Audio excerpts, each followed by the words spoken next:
Cancer, my name is Agatha and this is the tarot reading for you for the month of May 2016. This is a very general reading. If you'd like a private consultation, please send an email to duniazad@gmail.com. I'll be delighted to work with you. Below there is everything that you need to know. There's all my information, the link to my services page and all of that. I'm going to use the Russian Tarot of St. Petersburg and the Mini Rider-Waite. It's going to be 24 cards, and I'm going to use the astrological wheel spread, and each house will have 2 cards. In 24 cards, it came out 12 major arcana cards, 12 trumps.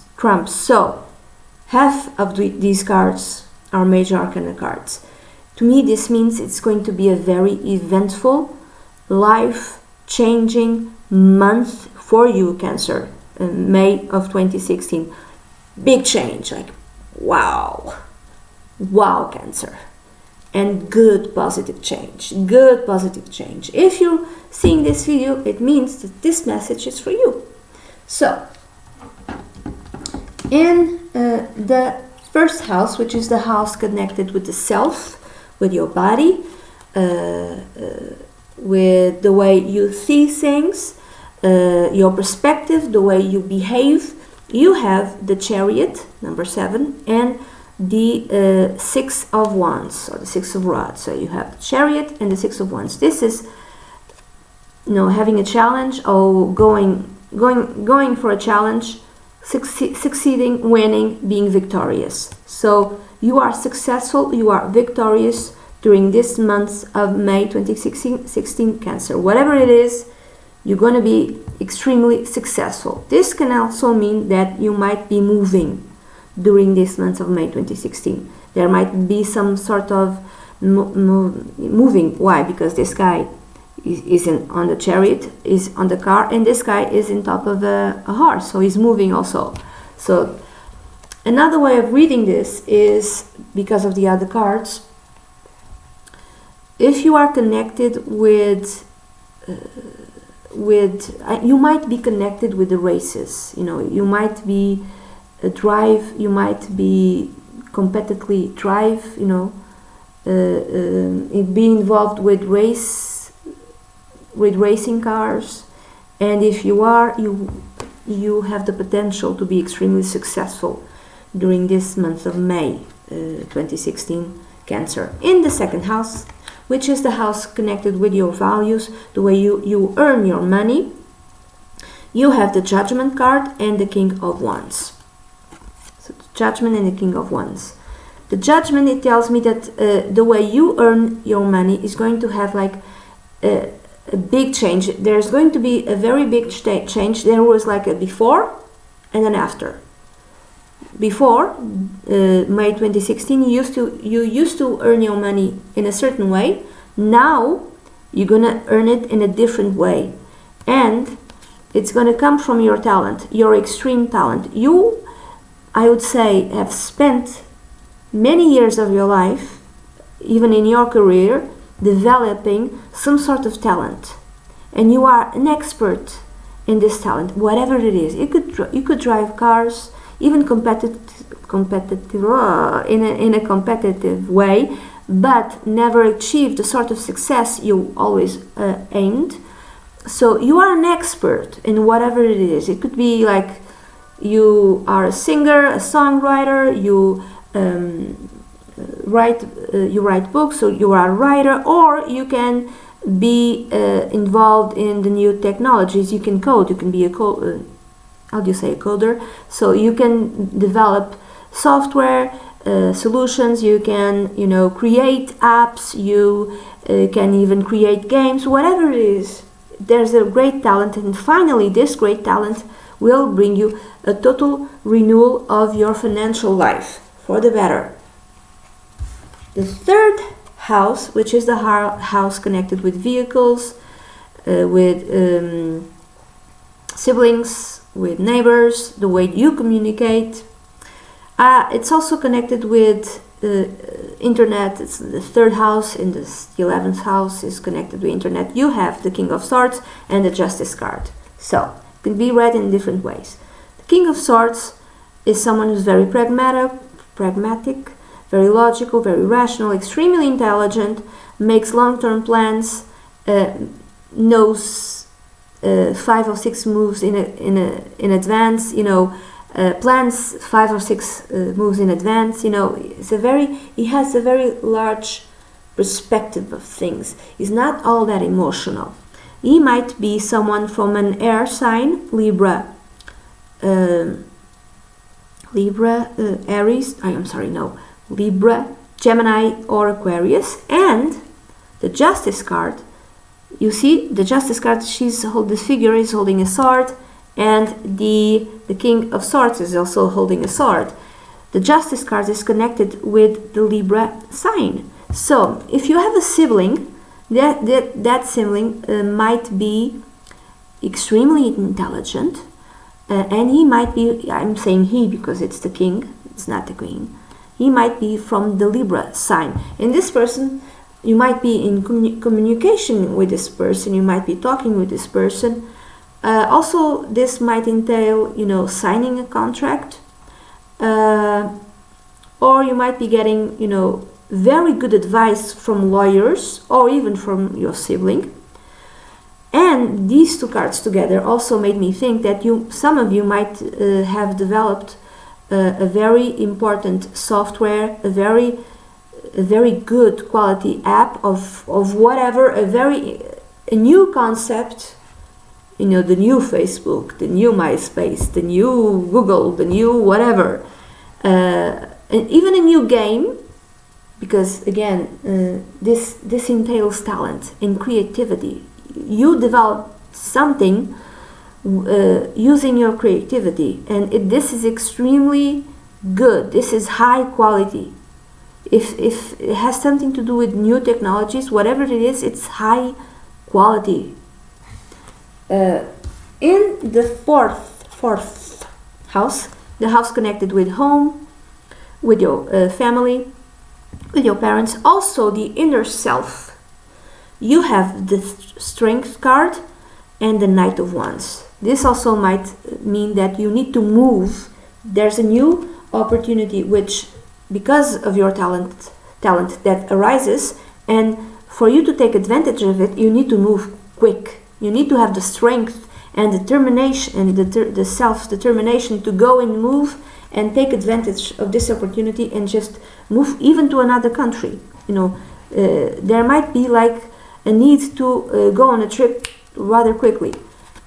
Also, this might speak of your inner self, and you need to find the inner courage, the inner determination to go after what you want, and to go after what you want fast and with courage, with extreme courage.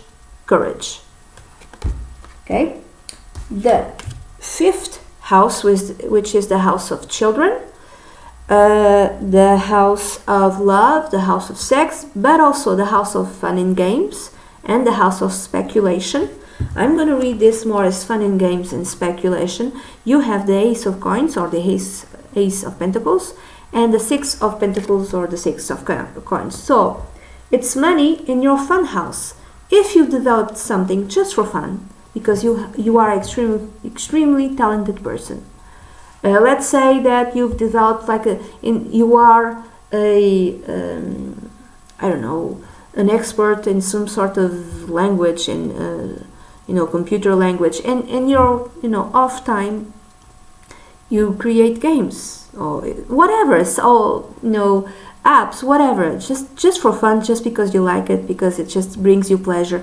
Whatever you created has the potential to earn a lot of money worldwide, but you recognize that you need help in order to distribute this to the whole world. So you might have some sort of someone who finances you, who gives you this initial money for you to develop this, whatever this is.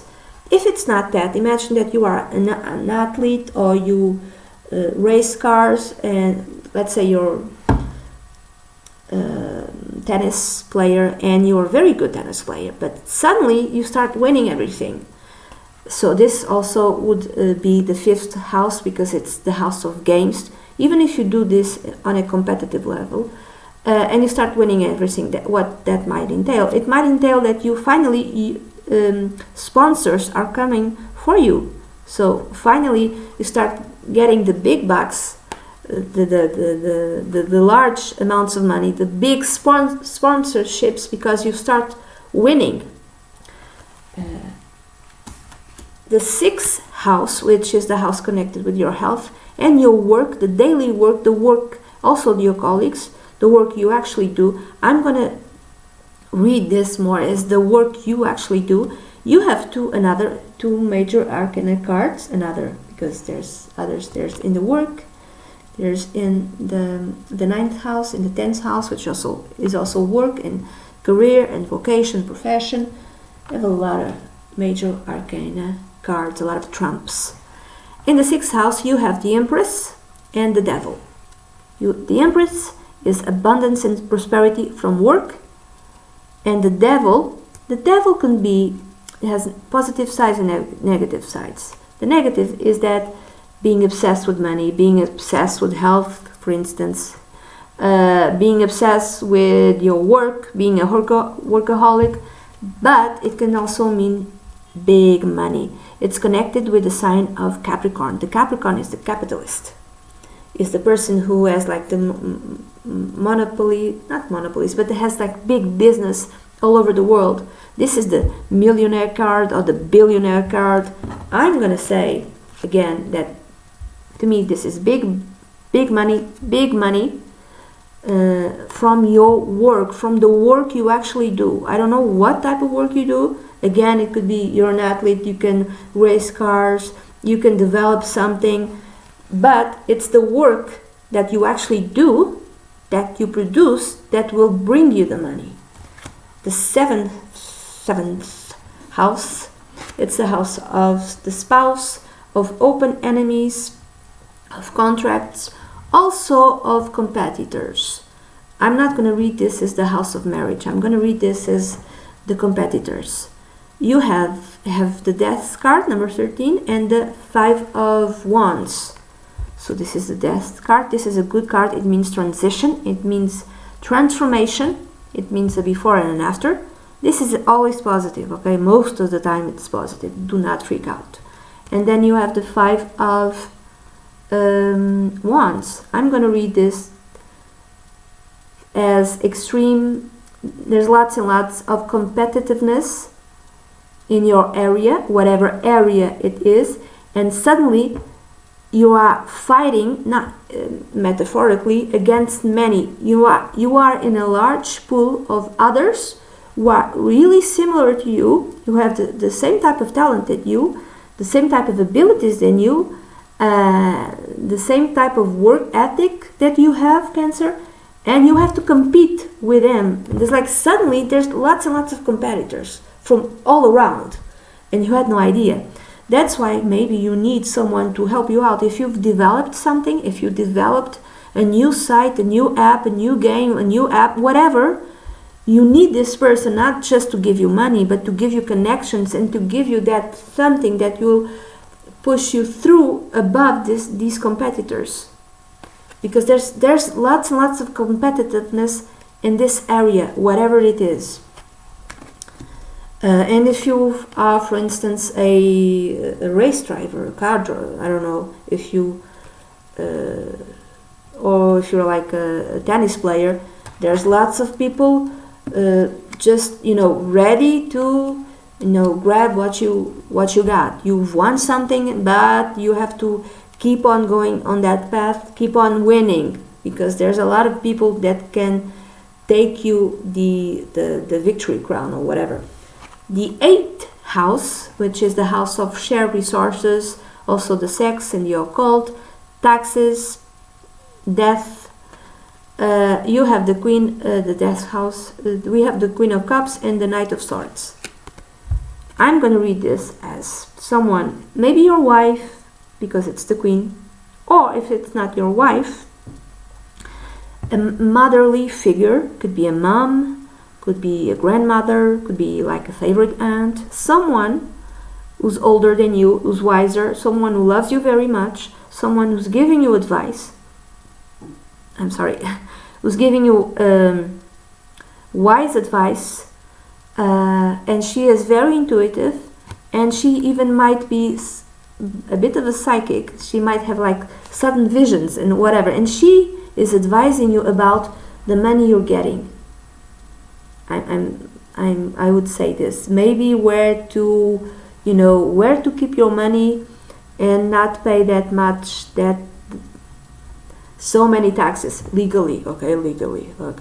How to protect your assets, for instance. She might be giving you advice about that. She might be telling you where to go from now to increase your assets. She's giving you money. She's giving you advice about money, I would say. And then the 9th house, which is the house connected with abroad, with long-term traveling abroad, the house of organized religion, of higher knowledge. If you going to the university, going to college, you see it in the ninth house. You have the Fool and the Sun card. To me, it says that you will get your happiness, you will get your joy, you will get success if you have the courage to go abroad, to travel abroad. Just travel, leave your country. I don't know where you live, but it kind of feels like you will increase your opportunities and your joy and your success if you leave. If you go, for instance, and find sponsorship abroad, in not exactly where you live. If you have the courage to go abroad, to go and find that financial aid that you might need. And it will expand your horizons if you have the courage to go and leave your country, for instance. In the 10th house, which is the house connected, among other things, with career and profession, I'm going to read this as career and profession. You have the World card and the Chariot. This is the end of a cycle, but also means success, and this is the Chariot is being victorious. You are extremely victorious. You might have achieved a win abroad. Let's say you're a tennis player and you are from, I don't know, Belgium, and you go to the, I don't even know what happens in May in terms of sports events or whatever, and you have a major win abroad, because this is also connected with it's the world, so it's not your local community. It's something which everyone in the world will see this very big win. So it's getting to the heights of your profession, of your career, having extreme success. If I'm going to use this example, imagine that you are a writer. These two cards in the 10th house tells me that you might have won, for instance, a very big prize. But this is not a local prize. This is not a tiny little prize. This is like the Booker Prize or the Nobel Literature Prize. This is something big that the whole world knows about it. Okay? The 11th house, which is the house of hopes and dreams, long-term plans, friendships, and associations, like big associations, big entities. You have the King of Coins and the 7 of Pentacles, or the 7 of Coins. To me, it speaks that there's some sort of big entity, big association. I'm going to use this as an example, okay, just as an example. Something like, imagine Adidas or Nike or Facebook or Google or something like that, that has extreme money, lots and lots of money, like lots of money, and this organization sponsors you, either sponsors you or gives you money to develop your product. This might be extremely good, because this entity is really it's not exactly taking a gamble on you, because they know that whatever you have, whatever you created, or whatever, or whomever you are, it's there. You are a sure bet. That's what they see. You are a very sure bet. There's no betting. You see, there's no taking a chance. From their perspective, this is not taking a chance. This is a sure win from their perspective. The 12th house, I'm going to read it again, is very positive. You have the Star and the Seven of Cups. The 12th house as meaning like spiritual development, and also it has other meanings, but I'm going to read this as positive. To me, it says that also it's connected with the 9th house is the religion, organized religion, and the 12th house is connected with spirituality, which is not organized religion, is something completely different. In the 9th house, you go to church. In the 12th house, you experience God and the divine without having to go to church or whatever, you know. So to me, it tells me that the divine, the source, God, whatever you want to call it, is working through you and helping you achieve your dreams and your desires. So you must have faith in you. You must have faith in the divine. If you have that, if you have faith in you, if you have faith that the divine will give you what you desire, what your soul desires, you will get what you want. Just have faith, you know, believe. You believe, you will receive. Your dreams will be accomplished. They will come true during this month of May 2016. Cancer, this is an amazing reading. I wish you all the best. And if you'd like a private consultation with me, please send an email to duniazad@gmail.com. I'd be delighted to work with you. All the information is below. Bye bye.